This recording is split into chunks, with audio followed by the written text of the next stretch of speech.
I want you to... I risk investing. How it all ends. Where's the money? There was never any money. The microscope of the IRS, the SEC, the FBI.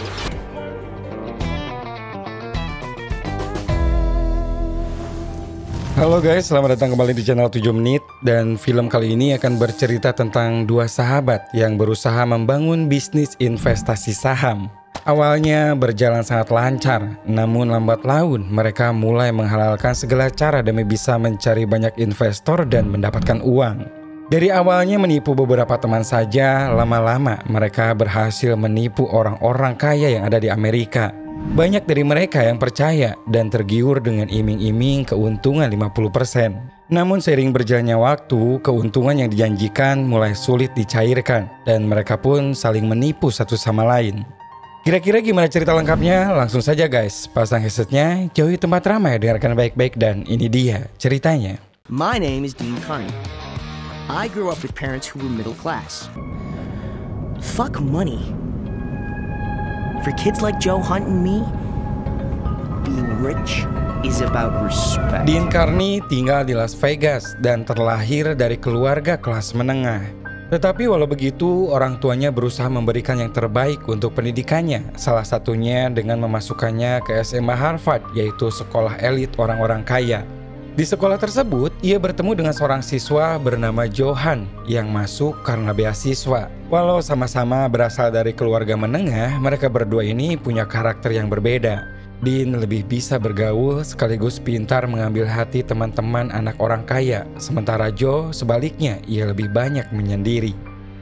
Di bulan Juli tahun 83 atau 6 tahun setelah lulus, Dean datang ke sebuah kafe untuk menjual mobil mewah milik seorang teman bernama Kyle. Secara kebetulan Joe juga berada di sana. Mereka berdua pun bertemu dan saling menceritakan kehidupannya. Dean masih seperti dulu, hidup dengan memanfaatkan teman-teman dan orang-orang kaya di sekelilingnya. Sementara Joe bekerja sebagai sales di sebuah perusahaan penjual saham yang gajinya tidak seberapa. Bukannya Joe tidak ingin punya bisnis sendiri dan memperbaiki kehidupannya. Namun apa daya, ia tak punya banyak relasi atau uang untuk berinvestasi di saham yang ia geluti. Mendengar itu, Dean mendadak punya ide untuk mengajak Joe bekerja sama. Dean yakin mereka berdua bisa sukses karena ia punya banyak kenalan orang kaya yang nanti bisa Joe lobby untuk berinvestasi. Sebagai langkah awal, nanti malam Joe diajak datang ke pesta ulang tahun Charlie, yaitu salah satu teman SMA mereka dulu, dan berharap Joe bisa mengajaknya untuk menjadi investor. Awalnya Joe tak yakin Charlie mau, karena dulu saja saat masih SMA, Charlie dan teman-temannya sering membulinya. Untungnya Joe setuju setelah Dean meyakinkan bahwa Joe kini punya potensi dan ini adalah kesempatan bagus yang harus diambil. Dan begitu tiba di pesta, Joe tampak sangat terpukau dengan gaya berpesta anak-anak orang kaya di Beverly Hills. Apalagi melihat Dean yang akrab dengan semua orang, termasuk kepada seorang wanita bernama Sydney Evans. Namun sayangnya Joe diacuhkan ketika ia mencoba bersalaman untuk mengenalkan diri kepadanya. Tak lama kemudian mereka berdua pun bertemu dengan Charlie berikut teman-temannya, yaitu Biltmore bersaudara, Kyle dan Scott. Tak menunggu waktu lama, Joe segera mempresentasikan bisnis investasi saham emas yang ia jalani. Akan tetapi guys, Charlie langsung memotong bahwa ayahnya juga adalah pembisnis emas dan tahu harganya sebentar lagi akan jatuh. Kemudian Kyle juga mulai sadar kalau Joe adalah teman SMA-nya yang payah.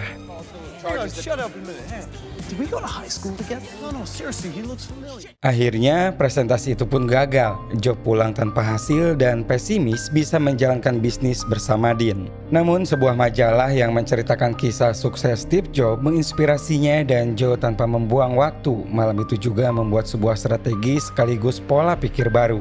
Ia tak akan lagi menawarkan keuntungan kepada Charlie, tapi lebih ke pengakuan atau harga diri. Karena Joe tahu mereka anak orang kaya takkan peduli tentang teknik-teknik investasi. Dean berpikir kalau hal itu akan masuk akal dan ia langsung memberikan uang $10.000 sebagai modal awal yang diakuinya uang permintaan maaf dari Kyle. Ia berharap Joe bisa menggandakan menjadi $20.000 agar Charlie dan teman-temannya mau bergabung. Uang itu pun Joe investasikan ke saham emas dan beruntungnya dalam 3 minggu mereka berdua profit sebesar 35%. Setiap harinya Joe selalu awasi perkembangan pasar sampai tiba hari di mana mereka akan memberitahukan kesuksesan tersebut kepada Charlie dan teman-temannya. Di perjalanan sebelum ke rumah Charlie, Dean mampir mengantarkan pesanan pelek mahal milik seorang kaya bernama Ron. Ron ini guys adalah mantan pemain saham yang kini sudah pensiun dan berbisnis mengurus setiap tender orang-orang kaya. Setelah berkenalan, Joe meluangkan waktunya untuk membaca berita saham di koran hari ini. Dan seketika saja Joe kaget ketika membaca bahwa saham emas mengalami penurunan yang sangat signifikan. What? Rough day in the market? Ron yang memang pernah bekerja di pialang saham langsung menebak bahwa Joe mengalami kerugian. Joe sendiri mengelak hal itu dan berusaha bersikap tenang serta mengatakan kalau sahamnya sudah ditarik sejak kemarin. Sesampainya di rumah Charlie, barulah Joe memberitahu bahwa mereka mengalami kerugian 50% dan Joe berencana mengembalikan uang $5.000 sisanya kepada Kyle. Dean tentu saja kaget mendengarnya dan ia pun jujur bahwa uang tersebut bukanlah uang permintaan maaf melainkan uang hasil menjual mobil Kyle yang belum ia berikan. Mereka berdua pun berdebat hebat dan Dean tetap bersikeras bahwa presentasi harus tetap berjalan karena ini kesempatan yang tak mungkin datang 2 kali. Saat semua berkumpul, Dean membuka presentasinya sementara Joe berpikir sambil melihat catatan kerugiannya. Dan saat itulah guys, Joe dengan berani mengambil resiko yang besar. Ia mengambil ide untuk membohongi Charlie dan teman-temannya dengan mengubah kerugian menjadi keuntungan. Dengan yakinnya, Joe memperkenalkan usahanya dan menawarkan kesempatan besar untuk menjadi orang di luar kuasa ayah-ayah mereka, sekaligus dikenal atas kesuksesan sendiri. That you pulled down with this. The BBC. Mereka ditawari menjadi investor utama untuk perusahaan baru Joe bernama BBC, yaitu perusahaan yang akan terjun di dunia saham atau bisnis apapun yang sekiranya dapat menghasilkan uang yang banyak. Sebagai bukti, Joe memberikan cek $5.000 kepada Kyle yang Joe akui sebagai keuntungan investasi.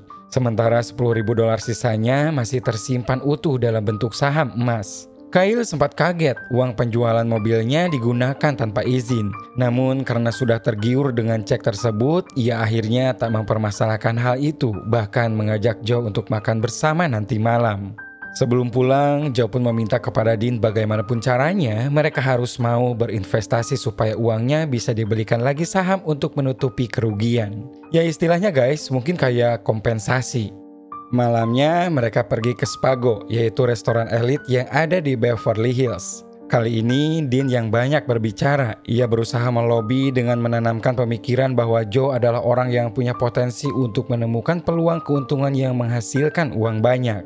Di tengah-tengah pembicaraan itu, tiba-tiba datang seorang pelayan yang memberikan anggur mahal. Dan ternyata anggur tersebut adalah hadiah dari Ron yang kebetulan berada di sana.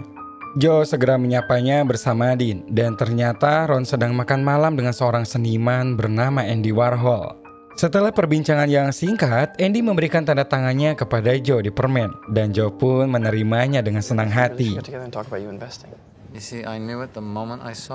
Sementara itu, Kyle dan Scott semakin bersemangat untuk ikut andil dalam bisnis BBC. Mereka berpikir tanpa resiko dan kerja keras, 3 minggu saja bisa mendapatkan keuntungan 50%. Akhirnya sebelum pulang, masing-masing dari mereka pun menginvestasikan cek senilai $80.000 kepada Joe. Uang investasi tersebut Joe gunakan untuk mengambil kesempatan di grey market otomotif. Ia membuat kesepakatan dengan kenalannya untuk membeli mobil mewah dari Jerman seharga $10.000 yang kemudian ia jual kembali sebesar $80.000. Kyle, Scott, dan Charlie menjadi 3 orang pertama yang merasakan mobil tersebut sebelum dibawa ke dealer. Sedangkan Joe membawa 1 mobil ke rumah Ron untuk menunjukkan bahwa BBC semakin berkembang dan berharap Ron mau berinvestasi. Namun setibanya di sana, Ron kurang begitu tertarik walau Joe telah menjelaskan seberapa besar keuntungannya dari bisnis otomotif. Because when I go in, I go all in. Okay. Menurut Ron, bisnis Joe masih terbilang kecil dan ia baru mau berinvestasi jika Joe sanggup memberi keuntungan ratusan dolar. Saat itu, Ron juga menceritakan sedikit pengalamannya kenapa ia berhenti dari dunia saham. Ternyata Ron pernah bermasalah dengan SEC Kalau di kita semacam OJK gitu guys. Namun beruntung Ron tak kena hukum karena yang dilakukannya bukanlah hal yang dilarang dalam undang-undang. Our first investors became our #1 sales team. Just the kind of investor we want to do business with at the BBC. It's not all about money, Mr. Baxter.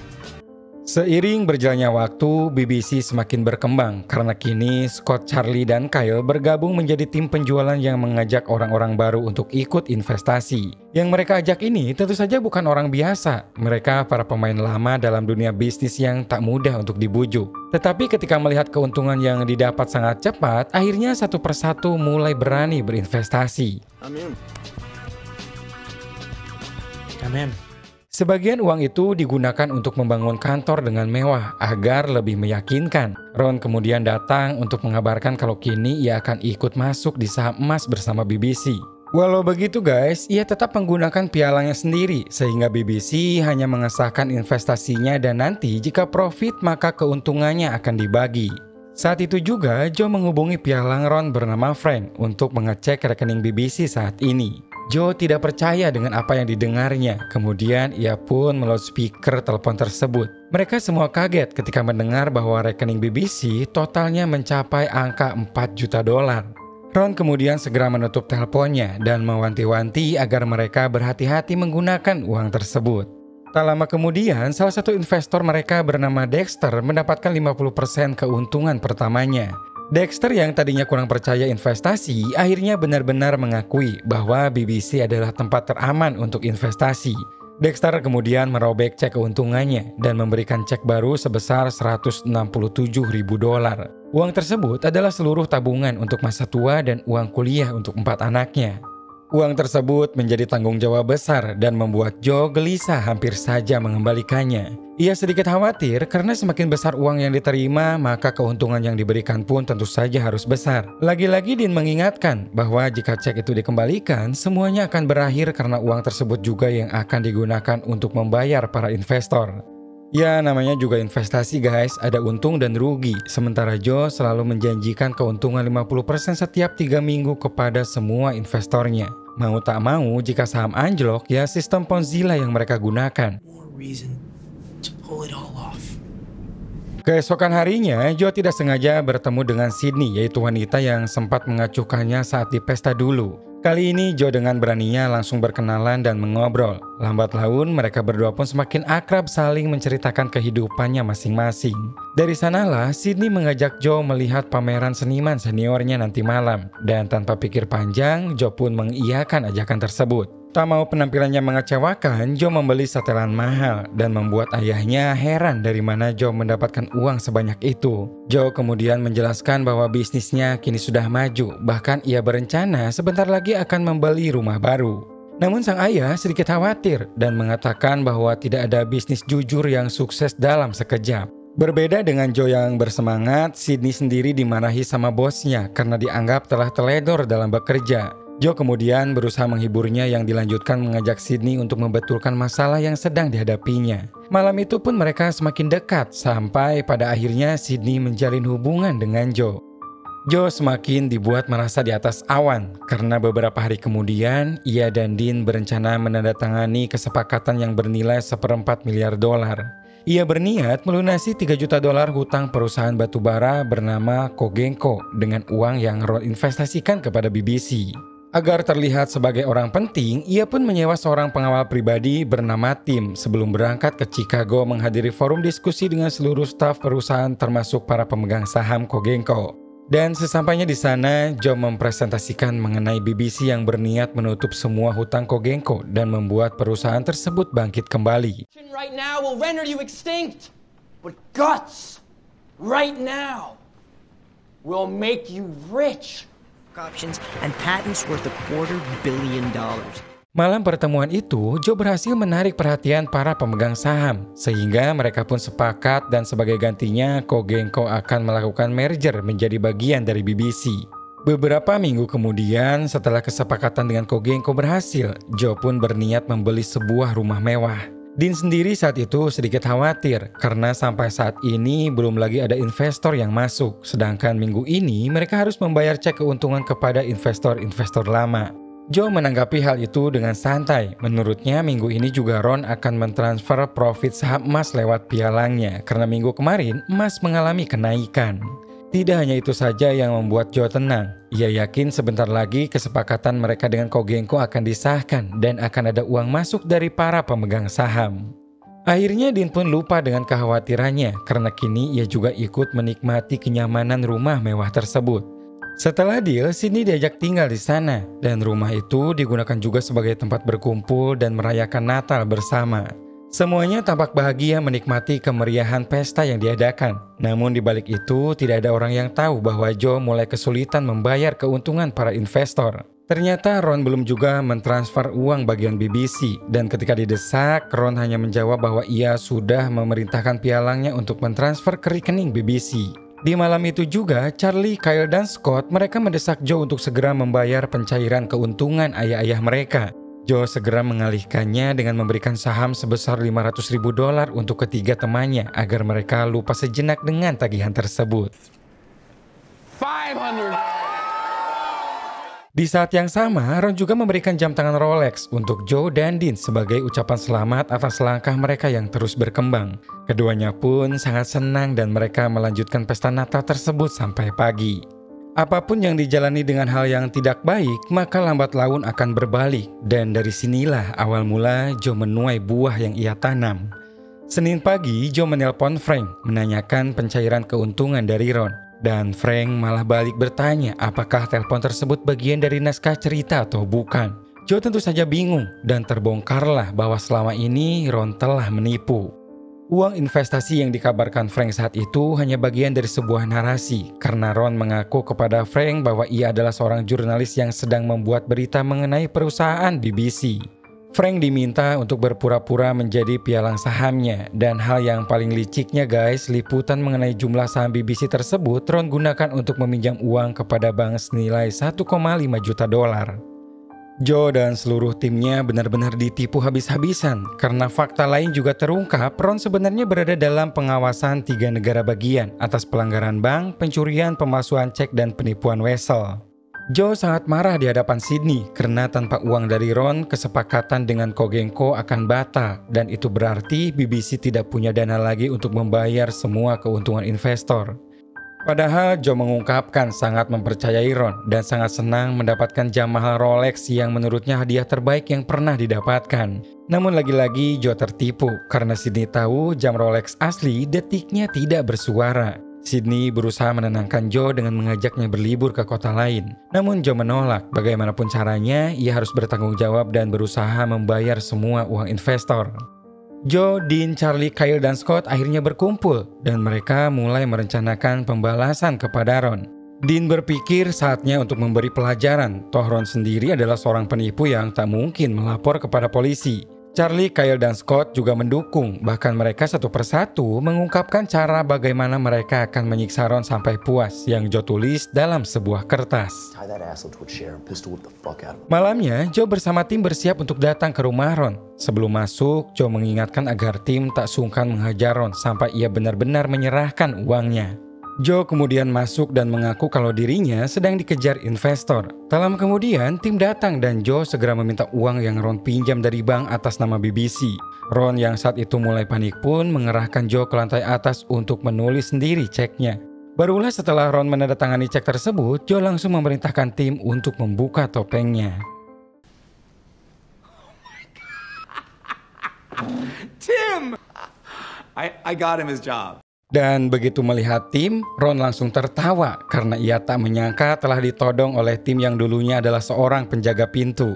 Ron mulai berbicara seenaknya. Ia mengatakan Joe adalah orang dengan selera rendah karena mempekerjakan tim yang seorang budak kulit hitam. Perkataan itu tidak hanya menyinggung Joe, tetapi juga tim yang langsung menembak Ron di kepalanya.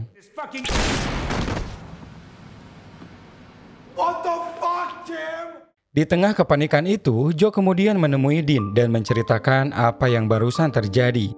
Joe benar-benar sangat panik dan Dean berusaha menenangkan Joe dengan mengatakan bahwa Ron memang pantas mendapatkannya. Selain itu, Dean juga memberikan solusi. Jika ada yang bertanya mengenai Ron, tinggal bilang saja bahwa ia sedang pergi ke New York mendatangi perusahaan Kogenko. Tepat di tanggal 6 Juni tahun 84, Tim dan Joe pergi ke Soledad Canyon, yaitu sebuah lembah di Los Angeles untuk membuang mayat Ron. Sebelum pergi, mereka memastikan mayatnya tidak dikenali dengan cara menyiram cairan asam ke seluruh badannya. Ternyata guys, setelah siangnya cek itu berusaha dicairkan, cek itu ditolak dan Dean semakin khawatir karena jika BBC benar-benar bangkrut, maka pihak SEC dan juga perpajakan akan datang melakukan penyelidikan. Belum lagi mereka nanti bisa menemukan nama Ron dan membuat FBI turun tangan melakukan pencarian.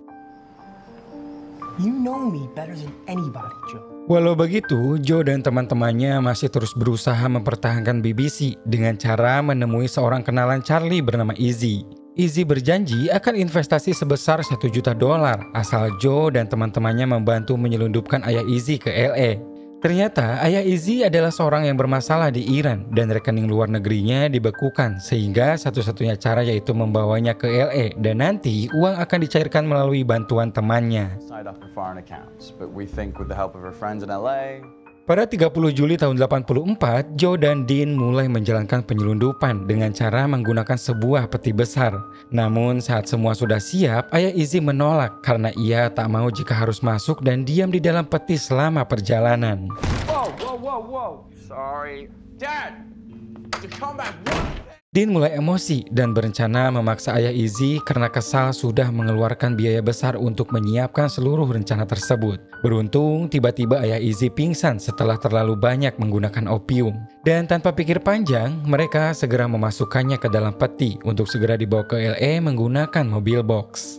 Perjalanan yang cukup panjang tersebut ternyata tak juga membuat ayah Izzy sadar ketika sampai di tempat tujuan. Bahkan Dean mengira bahwa ayah Izzy sudah meninggal. Untungnya pas dicek ternyata nadinya masih ada dan tim menyangka hanya overdosis. Okay, you ready? Yep. You ready? Sembari menunggu ayah Izzy tersadar, Joe menemui Sydney untuk mengajaknya pergi menenangkan diri ke kota lain. Namun kali ini Sydney menolak karena nanti malam ia akan memamerkan hasil karyanya dan ia tak bisa meninggalkan kesempatan besarnya begitu saja. Mereka berdua pun berdebat hebat, walau Joe sudah menjelaskan berbagai masalah yang sedang dihadapinya.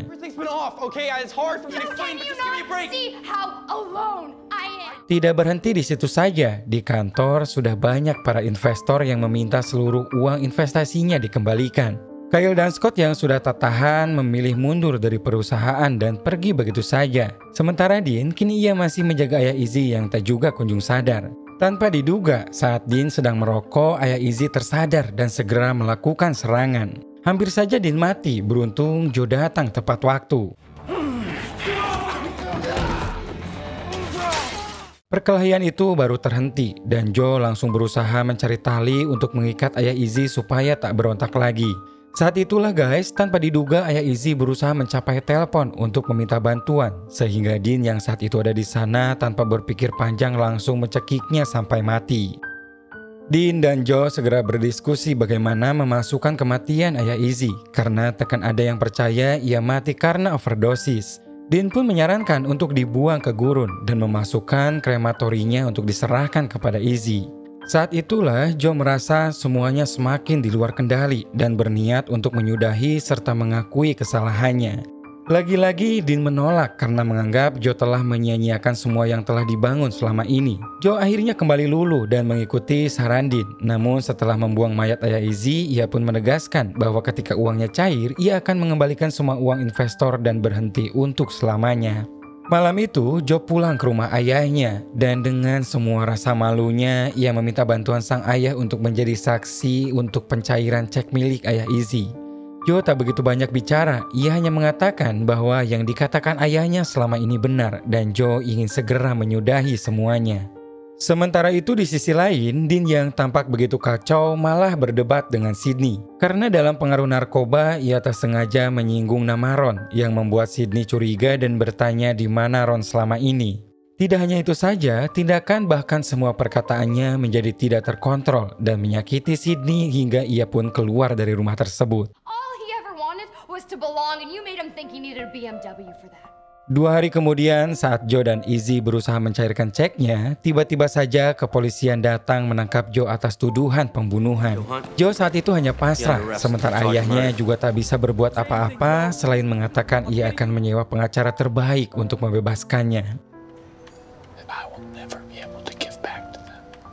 Ternyata semuanya berawal dari perdebatan Sydney dan Dean kemarin malam. Sydney yang sakit hati melaporkan Dean dan setelah diselidiki terbongkarlah semuanya. Tidak hanya BBC sebagai perusahaan saham penipu, tetapi pembunuhan Ron berikut ayah Izzy. Dean menjadi saksi utama dalam setiap kasus tersebut dan ia menceritakan kronologinya. Namun guys, tidak dengan pembunuhan yang ia lakukan. Kalian pasti lupa bagaimana sifat Dean sebenarnya. Dia adalah orang yang pandai berbicara, pandai bergaul, dan pandai memanfaatkan orang lain.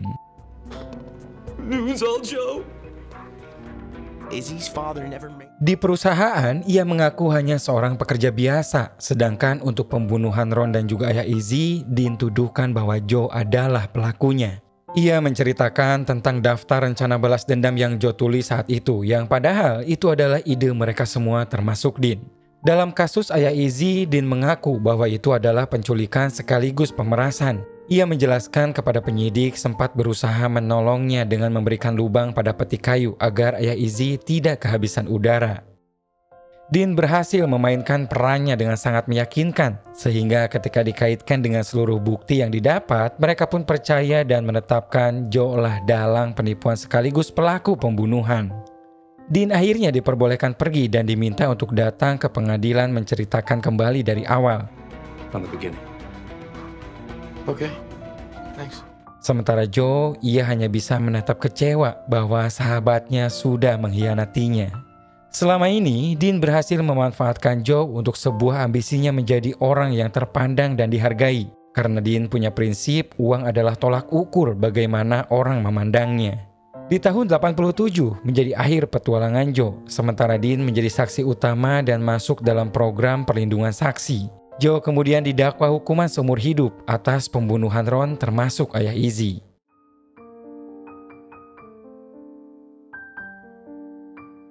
Dari film ini kita belajar bahwa pintar-pintarlah memilih teman. Tidak semua teman punya niat baik, bahkan mungkin saja dia sedang menunggu waktu yang tepat untuk menikam dari belakang. Seperti kata ayah Joe, tidak ada usaha sukses yang didapat dalam waktu cepat. Semuanya perlu proses dan perjuangan yang tidak mudah. Oke guys, cukup sampai di sini dulu. Semoga cerita kali ini bisa menghibur kalian. Terima kasih banyak dan sampai jumpa lagi di video 7 menit selanjutnya.